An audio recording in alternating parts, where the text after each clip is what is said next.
Two separate deadly shootings, both centered around domestic relationships. One unfolding Sunday in Central, where a woman was killed and the shooter turned the gun on himself. Then another one this morning in Baker, where in the last hour we've learned a woman named Kyra Hayes was killed and the shooter is in critical condition after trying to take his own life.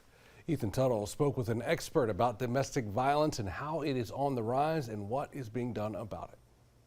Patti Freeman heads up the IRIS Domestic Violence Prevention Center. I can empathize with being in the middle of it. She's helping people who are stuck in the most difficult times of their lives. She'll tell you all about her firsthand experience and why she's doing everything she can to limit it. For 30 years in law enforcement, I investigated violent crimes, the majority of that, and specifically domestic violence investigations.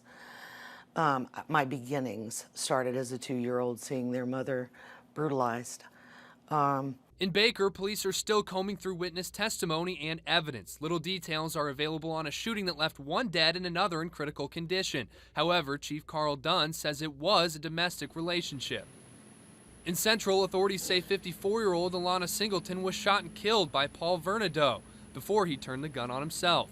One neighbor says he can recall seeing Singleton just weeks before. Numerous bruises visible on her body. Singleton has had protective orders granted in the past. Deputies with EBRSO, however, were dispatched to this same home back in late June. In a probable cause report, authorities say that Varnado's girlfriend told them she was thrown down a flight of stairs and later manhandled by him. I think a lot of people say the protective order is not a bulletproof vest. I've heard that said recently at a meeting I was at. What it does, though, it gives law enforcement that immediate probable cause. Singleton's protective order was still in place at the time of the shooting and wasn't set to expire until December of this year. Freeman says it's important to remember in these instances significant others hurting you are offenders, not loved ones. If they feel emboldened or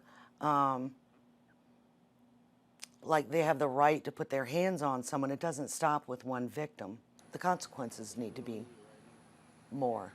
Harder, better. Ethan Tuttle, WAFB 9 News. That Varnado suspect had been accused of domestic abuse battery repeatedly in the past. He was supposed to go to court next month for a bond review.